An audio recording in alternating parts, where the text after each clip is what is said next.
자 보자. 헬레니즘식이는 언제나 헬레니즘이니까 왜 헬레니즘이지? 뭐를 헬레니즘식이란데? 왜 헬레니즘입니까? 미술. 어? 헬레니즘이라는 단어가 어디서 왔을까요 혹시? 그리스. 그리스. 그리스 민족이 일들이 뭔지 알아요? 고대 그리스 민족을.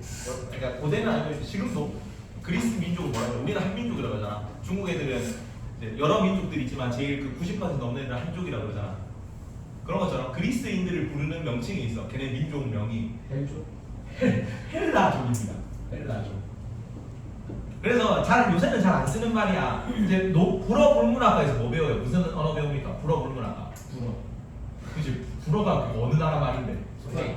프랑스어예요. 아, 잘 들었겠는데요. 프랑스를 이게 처음에 중국 애들, 일본 애들이 보통 일본 혹은 중국으로부터 그 명칭이 들어왔어. 우리나라는 처음에 이제 맞닥뜨리지 않았으니까 걔네들. 근데 중국에서 뭐 이렇게 독일을 봤다. 독일을 만났어. 그러면 이름을 도이칠란드잖아. 뭐 덕의지 이렇게 번역을 했습니다. 아, 우리가 지금 독일이라고 부르는 거 도이칠란드를 독일이라고 부르는 거잖아. 그런 것처럼 프랑스도 불란서라고 번역을 해요. 불란서를 이렇게 뭐 중국어로 혹은 일본어로 읽으면 프랑스 비슷하게 나와가지고 이런 식으로 표기를 하거든요. 근데 러시아는 노어 논문학과 배우고요. 노어 논문학과 가면 러시아어 배우고 히어 히문학과라고 있어. 히어 히문. 히브리어. 아니야. 인도. 히라어예요. 아, 히라어가 뭐냐면 그거야. 헬라어가. 그래서 그리스어를 히라어라고 해요. 히브리어랑 히라어랑 같은 거. 다르지. 히브리어는 유대민족 언어고 유대민족은 이스라엘 나라가 애들 유대민족. 그리스는 헬라족이라니까 헬라족. 그리스는 그리스 문화시네. 그리스 민족이 따로 있고 그리스어가 따로 있어. 헬라 민족이라고. 우리가 한국어를 쓰듯이. 오케이? 그래서 이 헬레니즘이 전 세계로 확대되는 시기를 헬레니즘식이라고 합니다. 누가 확대시켰어요? 알렉산드로스. 알렉산드로스. 그러니까 그리스가 나라가 어땠어요? 그리스가 유럽 지도가 이렇게 그려지거든요. 대충 그립니다.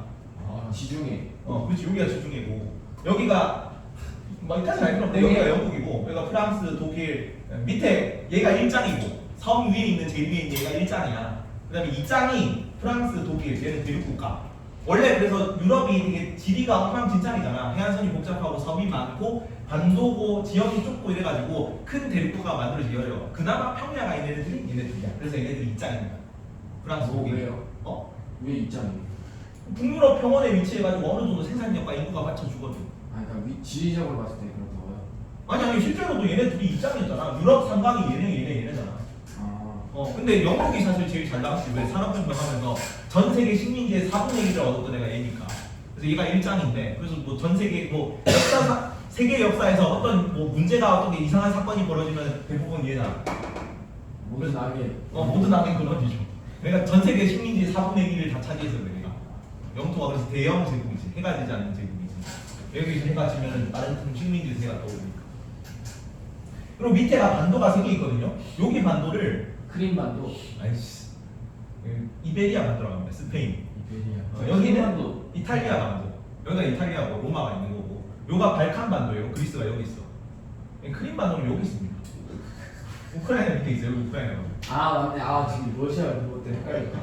여튼 얘는 여기 있으면 위치가 어떻겠냐. 이거 반도라는 거는 뭐가 많은 거야? 우리나라도 반도잖아. 반도특 뭐야? 뭐가 많아? 반도특은 해산물.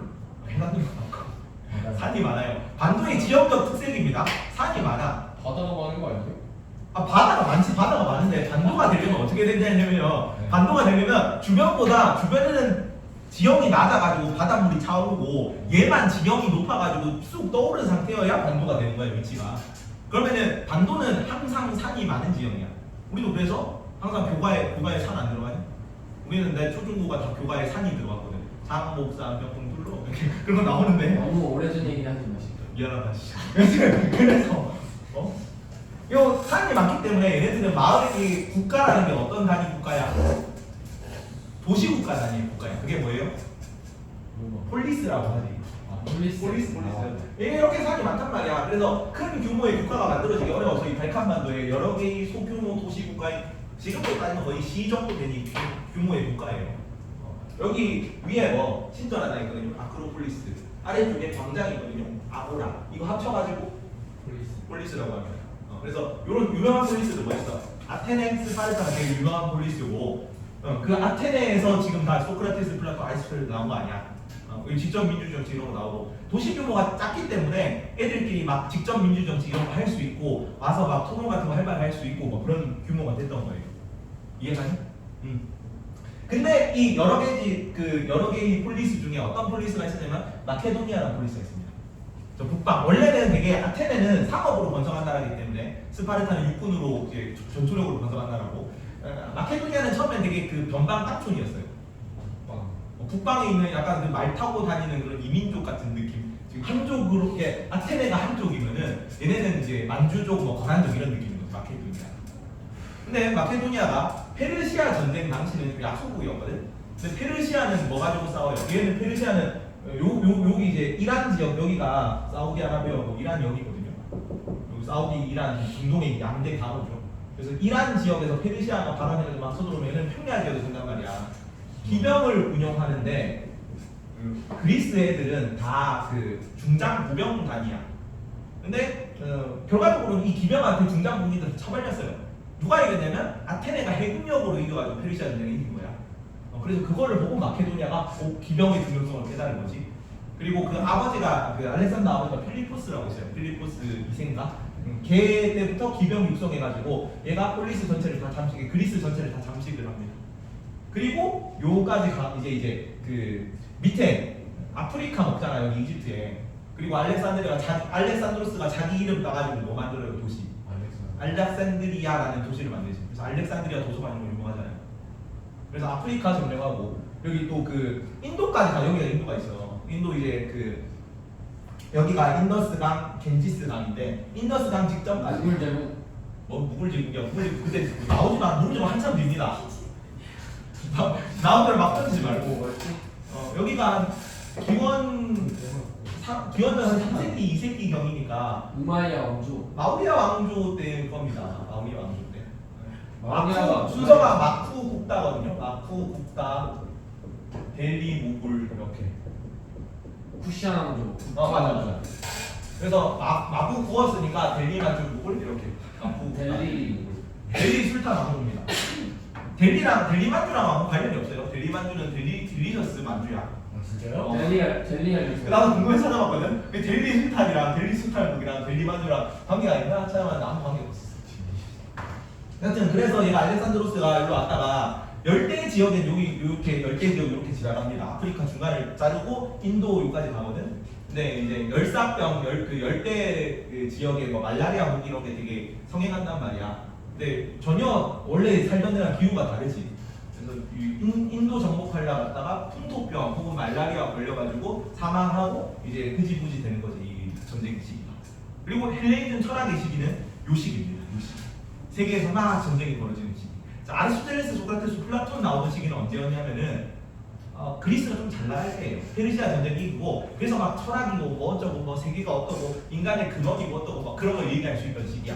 근데 헬레니즘 시기는 어떻게 되냐면은 철학의 방향성이, 철학의 관심 주제가 되게 소박해집니다. 왜? 전쟁이 막 세계의 전쟁이 벌어지고 있는 중이라고, 정복 전쟁하고 있는 중이라고. 얘가 그리스랑 그다음에 아프리카랑 이란까지 다 정복을 했기 때문에, 페르시아까지 정복을 했기 때문에 세 대륙에 걸친 대제국을 건설했다 그래. 헬레니즘 시기가. 알렉산더 대왕이. 그러면 이렇게 정복 전쟁을 벌려 엄청 전쟁이 많이 벌어지고 그리스 사람들도 언제 전쟁 끌려가지고 뒤질지 모르는 시기란 말이야. 그렇죠?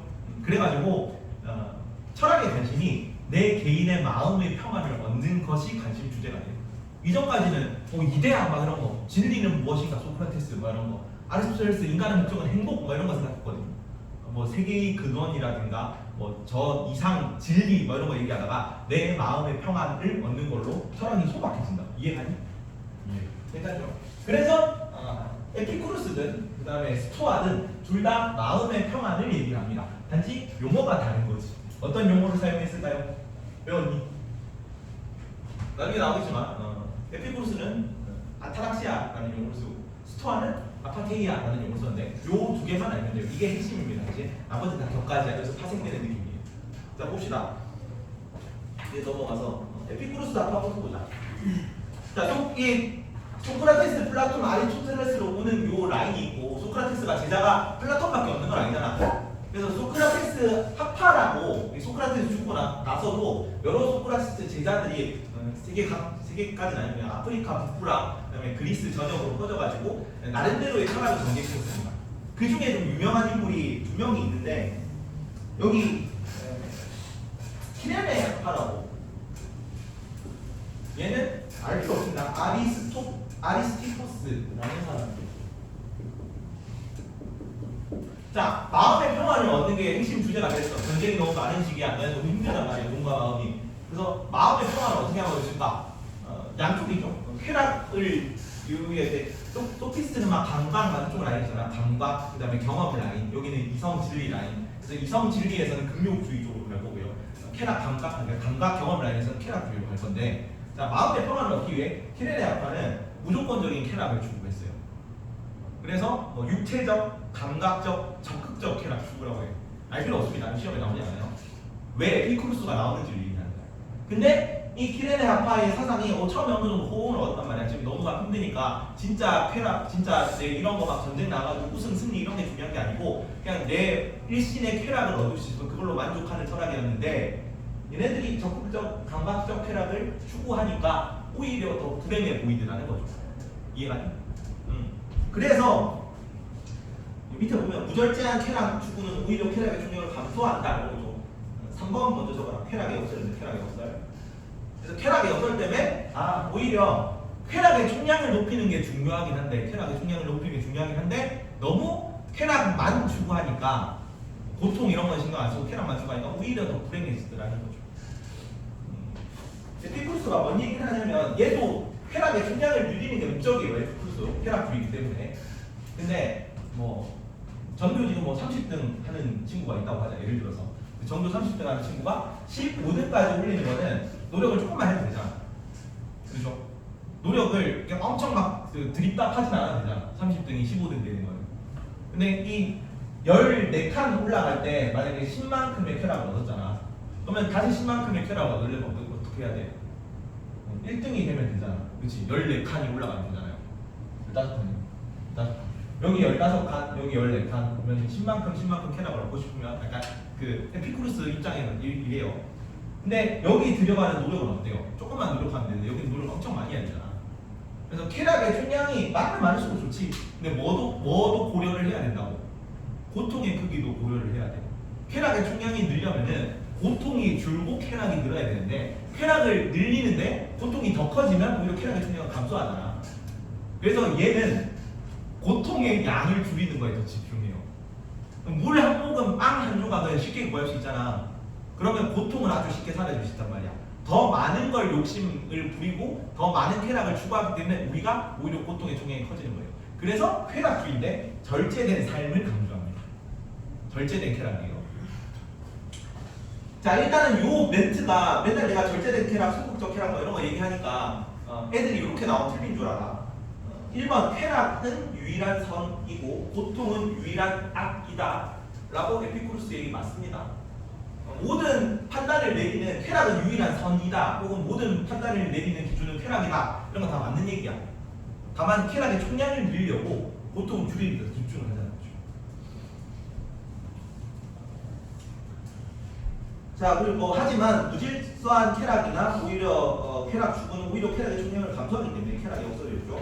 그래서 요거 다 외워라. 3번 절제된, 4번 소극적, 5번 정신적, 6번 지속적. 전부 다 에피쿠로스 키워드입니다. 다 외워야 돼. 3번이 두 개. 왜 3번 두 개야? 나이씨. 알아서 적으세요. 다음에는 고쳐 적을게. 미안하다. 원래 오타가 맞죠? 어제 만들었어. 너무 힘들다면서. 그래서 3번 절제된, 4번 소극적, 5번 정신적, 6번 지속적 쾌락인데 전부 다 에피쿠로스 키워드라서 다 외워야 돼. 괜찮지? 예. 이게 언뜻 보면 쾌락주의라서 좀 모순되는 것 같단 말이야. 근데 쾌락의 총량을 높이는 거에 집중하면 설명이 되죠. 그리고 나중에 누구랑 공통적으로 나오고 하면 뭐 너네 시험 보면 들어가는지 모르겠지만 정신적 쾌락을 추구하는 사람이 한 명 더 있어요. 누굽니까? 공리주의자. 동의주의자 중에 아직 안 배웠나? 동의주의자 중에 정신적 그렇지. 단순히 양적인 쾌락만 강조하는 게 아니면 된다면 그렇게 강조해 있고 양적인 쾌락, 질적인 쾌락을 강조하는 일도 정신적 쾌락이 육체적 쾌락보다 우월한다고 봅니다. 둘이 공통적으로 나올 거예요. 절제된 소극적, 정신적, 지속적 쾌락 다 에피쿠로스고요. 자, 그래서 고통을 줄이는 것을 추구하기 때문에 쾌락의 충족량이 줄더라도 쾌락의 충족률이 늘어나면 더 행복합니다. 내가 뭐 실제로 충족되는 걸 봅시다. 실제로 충족되는 걸. 그래서 우리 시험을 앞에 한 20분 정도 시험 쳐가지고 그것 때문에 시간이 이어서 합시다.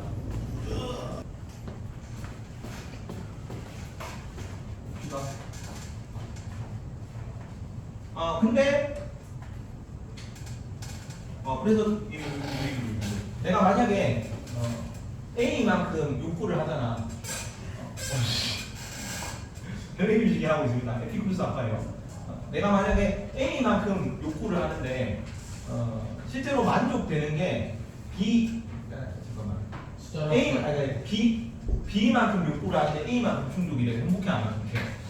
안 행복해. 근데 훨씬 작게 욕구를 해. 훨씬 작게 욕구를 하는데 A가 더 작잖아. 근데 원래 욕구했던 게 만족한 게 A라서 훨씬 만족감이 작은데 원래 욕구했던 게 B면은 이거는 충족 양은 훨씬 많잖아. 이게 훨씬 더 행복할 거라는 거지. 그래서 충족 양이 중요한 게 아니라 충족률이 중요하다고 얘기를 하는 거죠. 그래서 이런 쾌락의 충족률이 올라가서 내 마음의 고통이 없는 상태를 뭐라고 하냐면 아타락시아라고 해요. 약간 쾌락주의니까 뭐 타락했다 뭐 이런 식으로 외워도 되고. 아타락시아. 이거를 어원을 분석해보잖아. 아타락시아. 이 타락시아 할 때 이 타락시아 이게 타라소에서 온 말이야. 이 타라소가 고통이라는 뜻. 그리고 여기 A는 부정적도예요. 그래서 타라소가 없는 상태가 아타락시아예요. 그리고 뭐 아톰이 뜻이 뭐야? 아톰 원자잖아. 톰이 컷이라는 뜻이거든. 자르는 거. 쪼갤 수 없는 게 원자거든. 이런 느낌으로. 그래서 고통이 없는 상태가 아타락시아다. 얘는 쾌락의 충량을 늘리는 것도 중요하지만 절제된 삶을 위해 왜 절제된 삶을 살라고 그랬어? 고통을 줄이는 게 더 중요하니까. 그래서 고통이 없는 상태가 이상적인 상태라고. 이해가니? 네.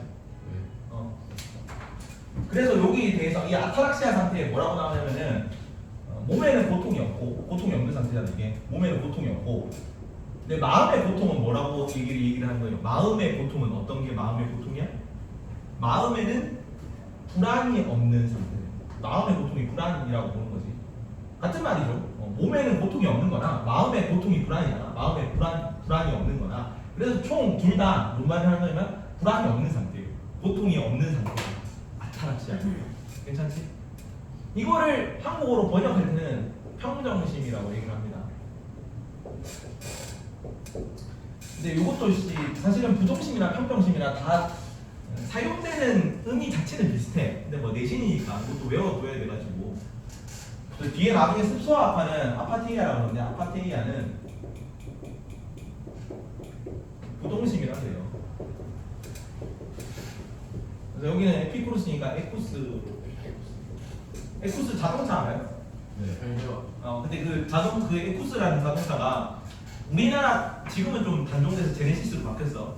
근데 해외차 말고 약간 좀 국내 차 중에서 고급 세단 종류란 말이야.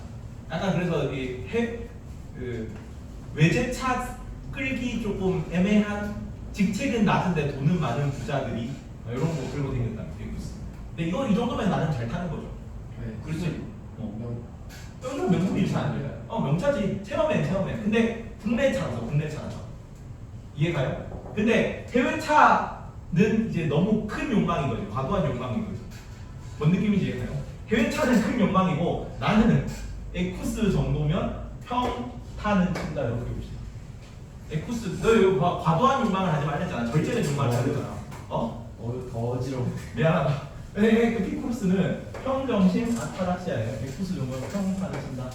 어차피 외우기만 하면 됩니다. 얘는 평정심이라고 그러고 여기 스토아파인데 스토아파 나중에 아파트잖아. 아파트 스토어에 등심이 없어. 등심은 안 파는 거지 편의점에. 아파트 스토어에는 등심이 없어. 이렇게 외우기만 하면 돼. 내신은 어떻게 하든 머리에 들어가는 게 되는 거니까. 아파트 얘기는 조금 이따 보겠습니다. 자, 에피쿠로스의 욕구 구분 보자. 자, 욕구를 어떻게 나눴냐면 자연적인 욕구, 필수적인 욕구 두 가지 기준에 따라 나눴어요. 그래서 얘가 추구해야 되는 욕구는 뭐냐면 쾌락주의잖아요. 욕구 충족시켜줘야지. 근데 이 충족시켜줘도 괜찮은 욕구가 어떤 욕구냐면 자연적이고 필수적인 욕구만 충족하라고 했어요. 나머지는 오히려 고통이라는 늘릴 수 있는 거죠. 그래서 자연적이고 필수적인 욕구, 의식주에 대한 기본적 욕구입니다. 그래서 맨날 그 얘기하잖아. 빵 한 조각, 물 한 모금으로 만족하는 삶을 살라고. 그 선지가 나온 게 이것 때문이야. 필수적이고 자연적인 쾌락을 추구하라고. 밑에 자연적이지만 필수적이지 않은 욕구는 사치스러운 음식 그냥 먹기만 하면 되잖아. 빵 한 조각만 먹으면 되는데 굳이 엄청 맛있는 음식을 먹을 필요가 있다. 그리고 성적인 욕구 같은 거 자연적인 욕구긴 하지. 근데 꼭 충족시킬 필요는 없잖아요. 그지? 이거 뭐 성적인 욕구를 충족 안 시키다가 죽는 건 아니니까, 고통이 늘어나는 건 아니니까 이거에 대한 집착하면은 오히려 그게 더 고통이라는 거예요. 그래서 이런 사치스러운 음식이나 성적인 욕구 같은 거는 필수적이진 않기 때문에 추구하지 말라는 거예요. 그리고 자연적이지도 않고 필수적이지도 않고 부명예 권력 등에 대한 욕구인데 사례로 동상을 세우고 싶은 욕구 뭐 이런 식으로 제시문이 한번 나왔었더라. 동상가 내가 너무 개쩌는 업적을 세웠어? 그러면 나에 대한 기념비 같은 걸 세우는 거 그런 거에 대한 욕구가 있을 수 있잖아. 그런 건 자연적이지도 않고 필수적이지도 않은 욕구라고 쓰잘데기 없는 욕구를 보는 거예요. 그래서 9번은 이성입니다. 이성을 통해 욕구를 구별하는 건데 이 말은 또 뭐예요? 얘는 쾌락주의인데 이성의 중요성을 인정하는 거예요. 이해가지? 쾌락주의만 그런 거 하면 쾌락 그래 하는데 이성이라는 얘기가 나오고 이성이 에피쿠로스 맞아? 맞습니다. 맞지? 왜? 이 자연적이거나 필수적이지 않은 욕구들을 구별할 때는 이성이 쓰이기 때문에 이성의 필요성을 인정하는 거예요. 그래서 10번 자연적, 11번 필수적 욕구만 추구하는 겁니다. 이거 밑에 제시문 내용 나오는 건데 우리가 쾌락의 목적이다라고 할 때 쾌락은 방탕한 자들의 쾌락 혹은 육체적인 쾌락이 아니다. 내가 말하는 쾌락은 몸의 고통이나 마음의 혼란으로부터의 자유다. 몸에는 고통이 없고 마음에는 불안이 없는 상태지. 이게 무슨 상태라고 미서야? 이게 무슨 상태라고? 여기 제시문에 나와 있는 게 아까 어떤 상태였어요? 이상적인 마음의 상태. 아타락시아입니다. 자, 밑으로 내려가서 세계관인데 얘는 뭐 세계를 부정할 거냐면 신도 없다, 운명도 없다, 죽음은 두려워하지 말라. 이거 세계에 대해 약간 좀 부정적인 뉘앙스를 풍길 겁니다. 그 내용이야.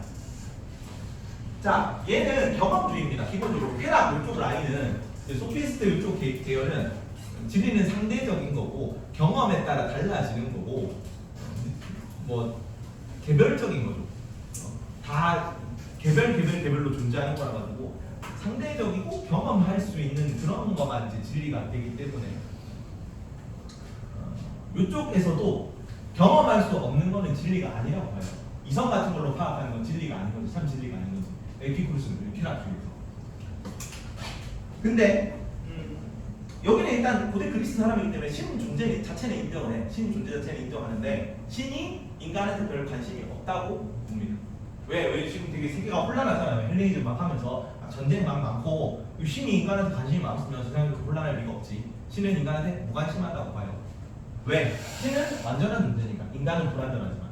그래서 완전한 존재인 신은 인간처럼 어떤 거에 대해서 막 그 편애를 하거나 얘만 챙겨주고 얘는 좀 홀대하고 얘는 챙겨주고 이런 걸 안 할 거야. 그래서 그냥 전체에 다 무관심합니다. 누구랑 비슷해요? 노자랑 비슷해. 노자도 뭐라 그랬어? 지프로만 좀 개 취급합니다. 사람. 여기도 신들이 별로 사람에 관심이 없기 때문에 인간 세계에 가능하지 않기 때문에 신께 비는 건 어떤 거예요? 무식한 짓이죠. 쓸데없는 짓이죠. 신께 도와주세요 이런 게 뭐 해봤자 어차피 신은 관심이 없는데 무의미한 노력을 기울이는 거잖아. 이런 거 하지 말라고. 그리고 13번 그래서 신은 인간 세계에 가득하지 않기 때문에 운명은 존재하지 않습니다. 모든 것은 우연적으로 결정될 거고 운명이 없다는 거잖아. 그냥 다 랜덤이에요. 일어나는 것들은 전부. 이거를 한원론적이거나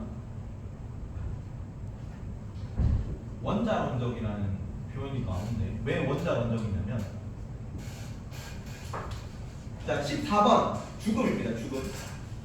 죽음은 만물의 구성 요소인 원자로 돌아가는 자연스러운 과정이다. 원자론적 생각.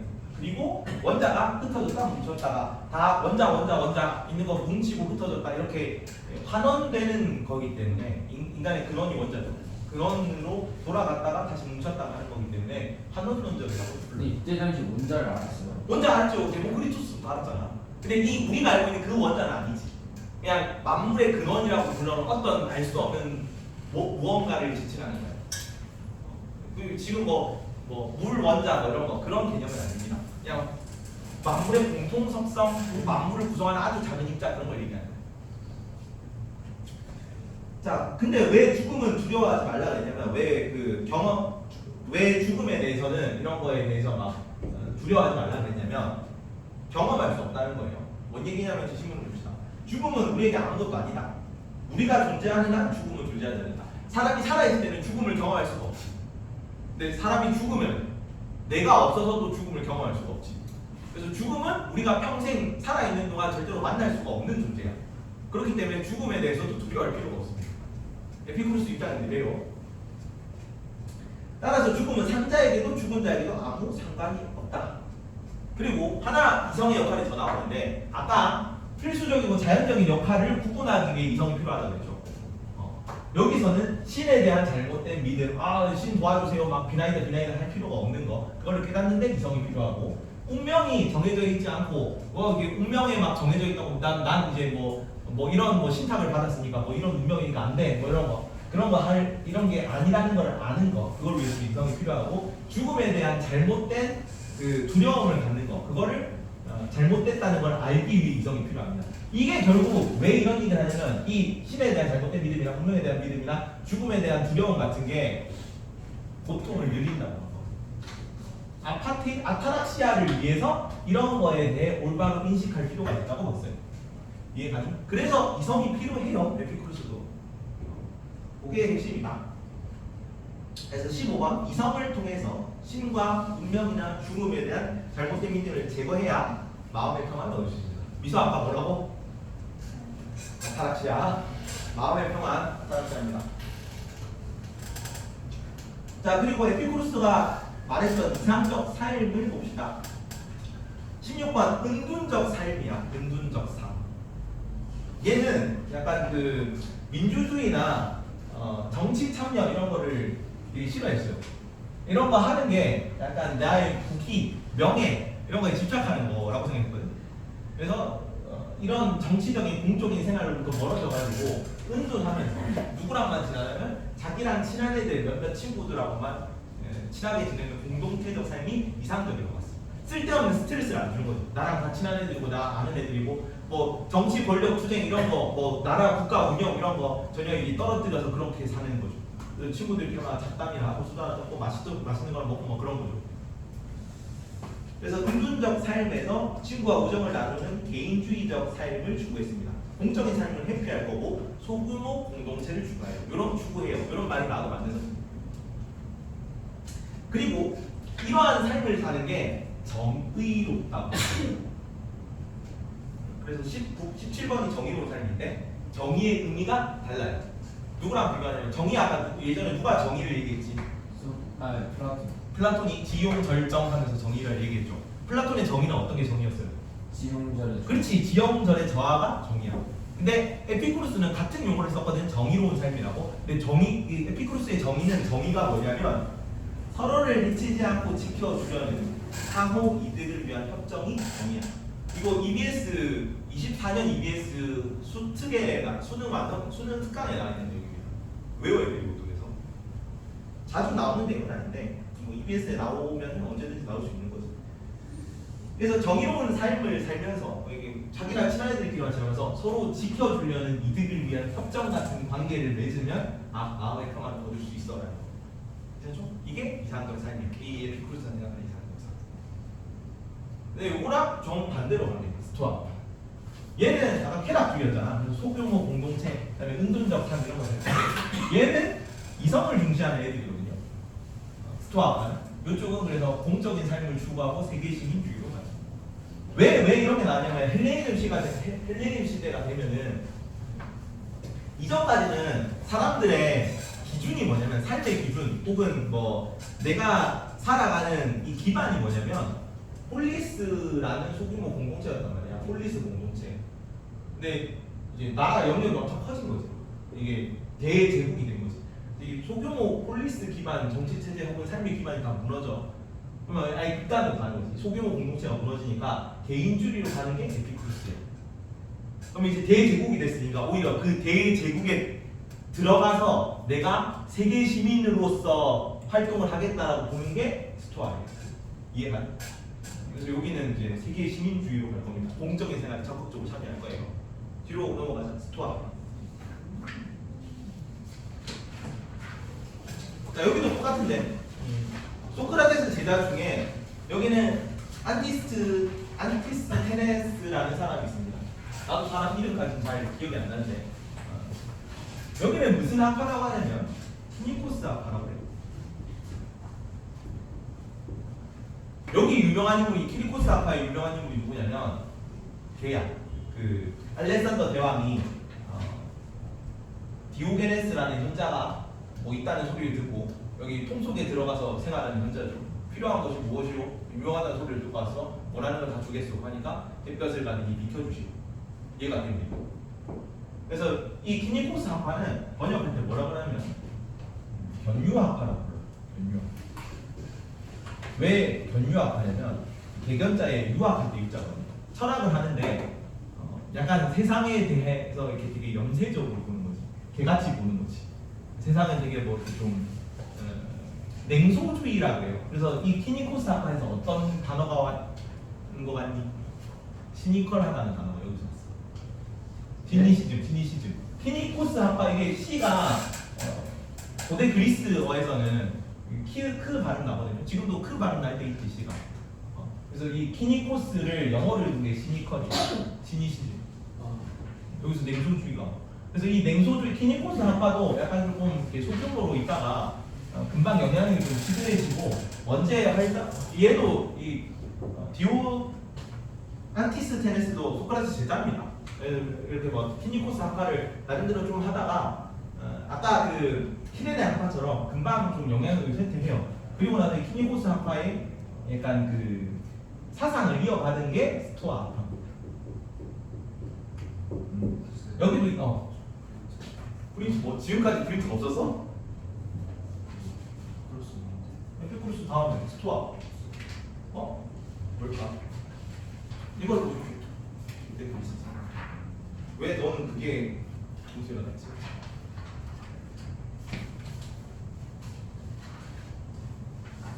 자, 그래서 제논이라는 사람이 만들었습니다. 에피쿠르스는 사람 이름이 에피쿠르스예요. 에피쿠르스가 만든 사상이 에피쿠르스 학파고 스토아는 여기 그 그리스 같은 거 가면은 이런 식으로 건물이 좀 어떤 느낌이냐면은 기둥 있고 위에 지붕이 있는 식으로 보통 건물이 만들어지잖아. 이거를 뭐라 그러면 회랑이라고 부르는 복도입니다. 복도. 지붕이 있는 기둥에 세워진 지붕이 있는 뚫려 있는 복도를 회랑이라고 부르거든.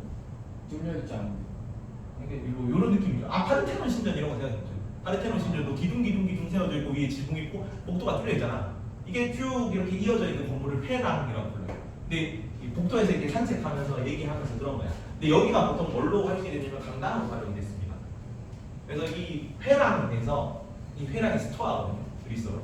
그래서 이 회랑에서 강의하면서 서로 얘기하면서 철학 얘기하던 사람들이 스토아파예요. 이 제논이 스토아파를 만들었던 제논이 주로 이쪽에서 스토아에서 막 왔다 갔다 하면서 애들이랑 얘기를 했거든요. 철학 사상을 전개했고 강의도 하고. 그래서 스토아파입니다. 자, 스토아파는 뭘 중시했냐면 얘는 이성 중시죠. 이성 중시. 그렇기 때문에 정념이라는 걸 되게 싫어했어요. 그 그리스어로 하면은 파토스라고. 그래서 파토스가 없는 삶을 추구하는 그래서 거예요. 아파트예요. 그렇죠. 아파트이야. 이거 영어로 뭐예요? 컴패스 심퍼티 뜻이 뭐야? 동정. 심퍼티 동정심입니다. 이게 패스트가 감정의 뜻이거든요. 근데 심은 그 심포니 할 때 심포니가 교향곡이야. 함께라는 뜻입니다. 함께 감정을 갖는 게 동정심이야. 이해가? 이 감정이란 말이야. 파토스가. 이 파토스가 없는 상태가 아파테이야. 이해가니? 그래서 감정에 흔들리지 않는 상태를 이상적인 상태로 본 거지. 이성에만 지배를 받는 상태인 겁니다. 대신에 이거 말고 파토스 말고 뭐를 추구하라 그랬냐면 이성인데 그 이성이 로고스야. 근데 이 로고스가 인간의 이성인 동시에 세계의 운행 법칙고 자연 원리란 말이야. 그래서 자연의 질서에 따르는 삶이 이상적 삶이에요. 파토스를 멀리하고 로고스를 따르는 삶입니다. 그거를 표현을 어떻게 했냐면 감정의 정념이라고 표현해요. 정념에 흔들리지 않고 자연적 질서에 따르는 삶이 아파테이아예요. 괜찮니? 정념에 흔들리지 않고 자연의 질서에 따르는 삶이고 아파테이아고 1번은 아파테이아 2번은 부동심입니다. 뭐에 흔들리지 않는 거예요? 정념에 흔들리지 않는다고 준기야. 예. 아파테이아가 뭐라고? 있어요. 아파테이아가 어떤 마음의 상태입니까? 아파테이아는 아파트예요? 아파테이아요. 아파테이아는 정념의 뭐? 상태. 정념에 흔들리지 않고 뭐에 따라 사는 삶? 자연적 질서에 따라 사는 삶. 근데 이 정념이 뭐야? 정념이 파토스야. 그래서 파토스가 없는 상태가 아파테이아라고. 근데 파토스가 없으면 그럼 뭘 따라 살아야 돼? 로고스에 따라 살아야 돼. 그 로고스가 이성이라고. 로고스가 여기 나오는 거예요? 여기 나오지. 로고스는 나중에 그 스피노자까지 계속 나올 겁니다. 그때 그냥 단어예요, 단어. 정념을, 감정을 뜻하는, 감정 혹은 정념을 뜻하는 단어가 파토스고, 그다음에 이성을 뜻하는 단어가 로고스라고. 파토스에 따라 살지 말고 로고스에 따라 살라고. 얘는 이성 중지잖아요. 오케이. 그렇지? 그래서 1번 아파테이아입니다. 이 아파테이아는 부동심이라고 번역돼요. 2번 부동심. 왜? 정념에 흔들리지 않는 마음의 상태니까. 흔들리지 않는다. 동심, 부동심이야. 아파트 스토어에 중심이 없다. 이런 거 외워두게. 아파테이아 1번 정념에 부재하는 마음 상태죠. 정념이 부재하는 마음 상태. 사례로 뭐가 나오냐면 홀리드 교재에 보면 그 얘기가 있어. 에픽토테스라고. 에픽토테스. 스토아 아파가 나름대로 좀 로마 시기까지 쭉 이어지면서 약간 인지도 있는 사상이었기 때문에 황제도 스토아 아파 황제 출신이 있어. 아우구스투스라고.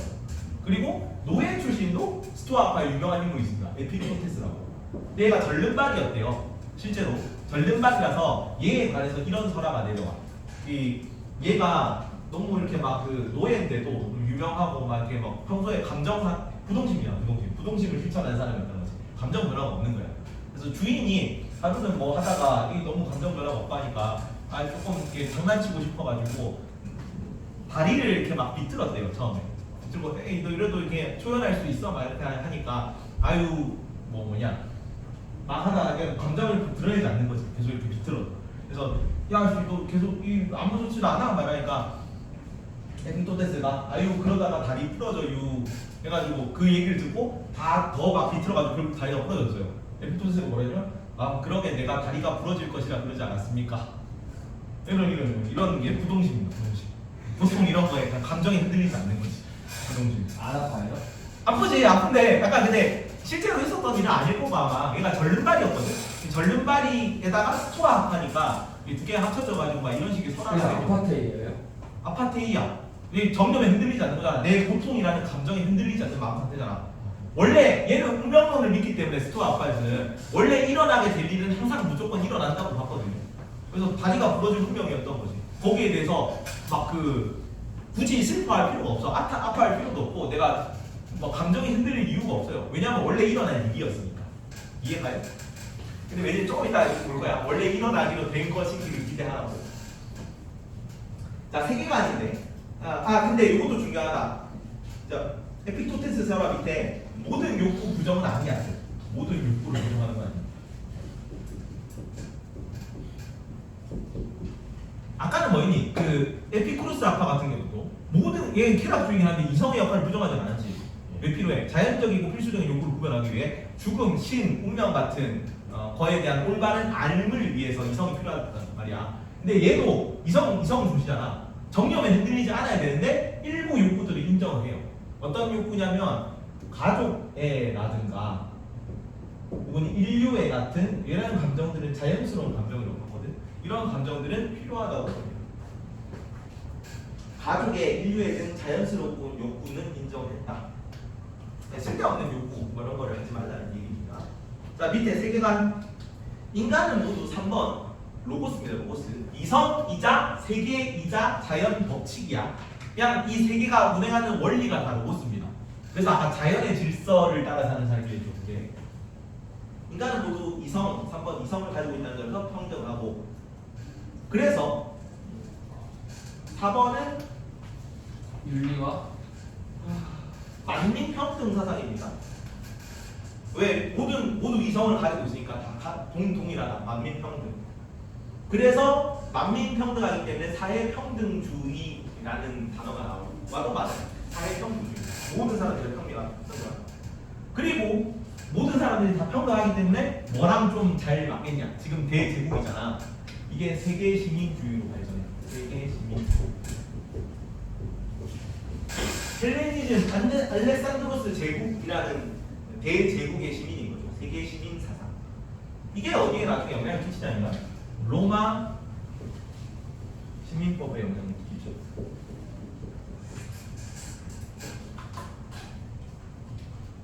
로마 시민이 처음에는 로마인들만 시민이었어. 근데 이제 로마가 대제국이 되고 영역이 확장되니까 속주 주민들에게도 시민권을 부여했단 말이야. 똑같은 로마인으로 대우해줬어요. 시민권을 가진 사람한테. 물론 성인 남성이지만 군대에 참가하는 성인 남성이지만. 그래서 이런 거에 스토아파가 영향을 끼친 거고, 그리고 아까 이 로고스가 이성이자 동시에 세계 질서를 했잖아요. 그리고 그게 신이, 그게 신이자 운명이거든요. 스토아파 입장에서. 그래서 이게 나중에 범신론에도 영향을 끼쳐. 범신론 요렇게 쓰는데 범신론. 광범위하다 할 때 그 범위야. 모든 곳에 다 신이 있는 거야. 세계 뭐 이렇게 뭐 특정 대상이 아니라 그냥 세계 질서 자체가 신인 거야. 스피노자가 나중에 그래서 똑같이 로고스와 자연법 사상을 얘기할 겁니다. 그게 신이야. 스토아랑 스피노자 입장에서. 그래서 문제가 사실 이런 거 보면은 스피노자인지 스토아인지 맥락이 비슷해요. 뭐 근대 사상가의 입장이다. 근대로 나오면 스피노자고, 고대 사상가의 입장이다. 그러면은 스토아입니다. 그래서 범신론, 스피노자의 범신론과 9번 자연법 사상입니다. 자연법 사상은 아퀴나스 할 때 나올 거예요. 토마스 아퀴나스의 자연법 사상. 계산기준기. 자, 그리고 얘가 생각하는 이상적 삶은 뭐냐면 10번은 운명입니다. 운명이 신이고 로고스에 순응하는 삶. 아까는 그 에피쿠로스는 운명이 있다 없다? 신이 있다 없다? 신은 있지만 신이 인간에 관심이 없고, 그래서 신이 인간에 간섭하지 않기 때문에 운명이 없는 거예요. 모든 건 그냥 우연히 일어나는 일인 거지. 죽음 같은 것도 그냥 뭐가 이렇게 돼 있는 게 아니라 원자가 모였다가 흩어지는 과정일 뿐인 거지. 우연히 이루어져요. 우연히 그 과정들이 전부. 근데 얘는 이제 신이 있고, 이 신이 세계 질서인 거지. 이성인 거지. 이 이성의 질서에 따라 모든 것이 일어나기로 돼 있는 것으로 일어나고 있는 중인 거야. 근데 내가 이 일어나기로 돼 있는 거에 대해서 이 일어나기로 돼 있는 걸 바꿀 수 있어 없어? 운명이니까 바꿀 수가 없어. 그러면 어차피 일어나기로 돼 있는 일이면은 여기에 대해서 바꿀 수가 없잖아. 뭐는 바꿀 수 있냐면 내 마음을 바꿀 수 있어요. 이거 이해가요? 이 내가 뭐 다음 날에 내일 내가 코가 깨질 거야. 넘어져서 코가 깨질 거면 내가 내일 넘어져서 코가 깨지는 거는 바꿀 수 없어요. 운명이니까 확정돼 있단 말이야. 근데 뭐를 바꿀 수 있냐면 내가 그걸 받아들이는 태도는 바꿀 수 있어요. 그래서 아파테이아가 되려면 아까 에피토테스 설화처럼 일어나기로 되어 있는 일에 내 감정이 드러나는 방식을 변화시켜야 돼. 그래서 이런 표현이 나오는 거지. 세상에서 일어나는 일들이 내가 바라는 대로 일어나길 바라지 말고 일어나는 일들이 실제로 일어나는 대로 일어나기를 바래라. 그러면 원래 일어나고 있는 대로 일어나는 거면 내가 원하는 게 이거면 나는 항상 부동심을 유지할 수 있겠지. 내가 억지로 이렇게 되기로 돼 있는 건데 내가 이게 아니라 이렇게 되라 그러면 보통은 일반적으로 이렇게 돼 있는 게 이렇게 안 될 거 아니야. 그럼 내 마음이 흔들린단 말이야.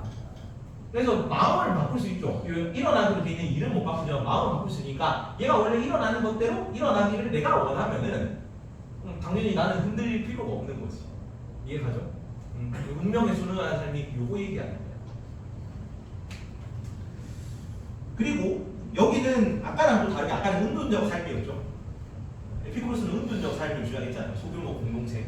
근데 여기는 세계의 시민주의이기 때문에 모든 사람들은 다 이성을 가지고 있고 모두는 이제 사회평등주의고 대제국이고 헬레니즘이고 이러니까 여기는 공적 임무의 이행을 강조했습니다.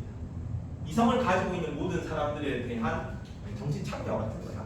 그래서 정치 활동에 얘는 활발히 참여하는 삶을 주장해요. 완전히 맞죠.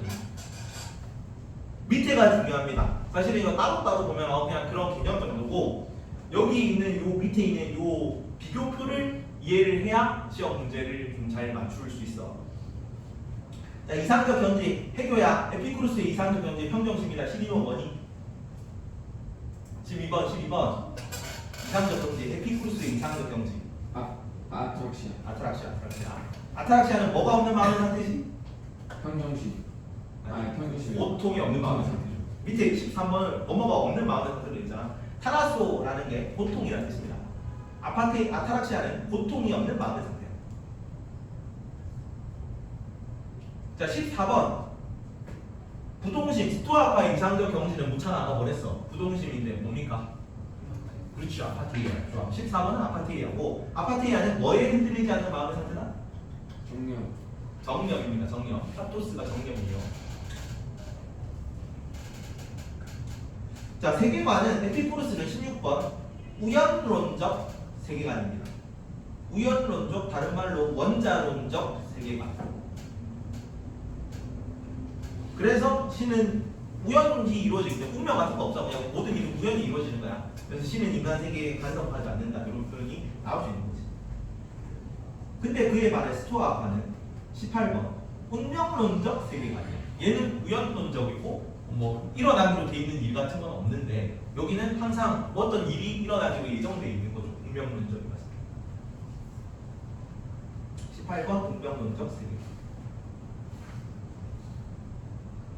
19번은 에피쿠로스의 바람직한 삶의 태도는 개인주의입니다. 개인주의. 그래서 폴리스 공동체가 무너져서 양극단으로 간다고 했죠. 여기는 은둔적 삶 개인주의고 여기는 세계 시민주의고 공적 생활 참여고 20번은 세계 시민주의야. 그래서 공적 의무를 이행하는 것을 강조했다.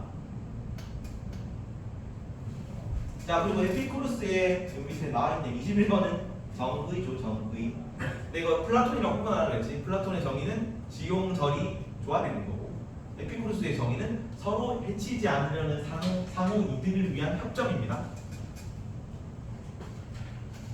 21번 정의로운 삶. 자, 스토아파는 뭐에 따른 삶입니까? 운명.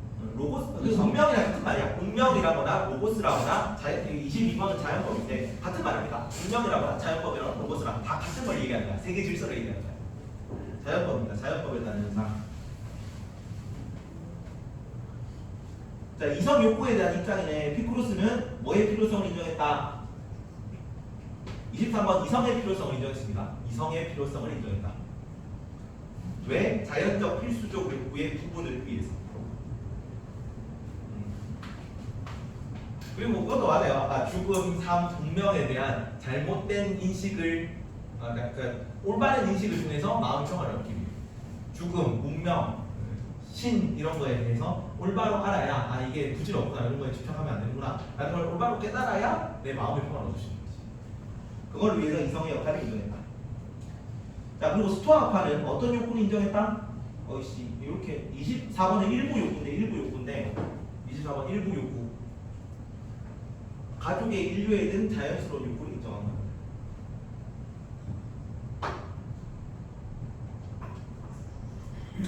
일부가 아니라 욕구에다가 비판을 쳐야 되는데 반대로 쳤네요.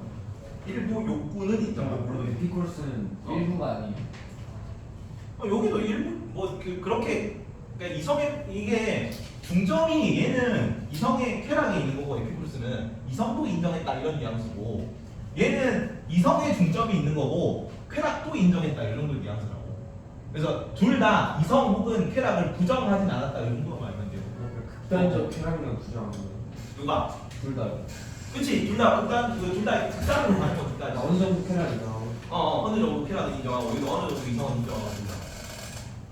그래서 쾌락과 이성 결국은 둘 다 중점이 어디서 뿐이지 한쪽을 반대쪽으로 부정하지는 않는다는 게 중요한 겁니다. 이거 자주 납치 문제로 나와요. 헷갈릴 것 같이 얘는 쾌락 쪽에 근육주의로 나오니까. 그리고 영향은 에피쿠로스는 경험론에 영향을 줬습니다. 그리고 25번 경험론, 26번 공리주의는 나중에 볼 거예요. 경험론 공리주의를 다음 시간에 되려면 다음 시간에 보겠습니다. 27번 스토아는 범신론과 자연법 사상에 영향을 끼쳤습니다.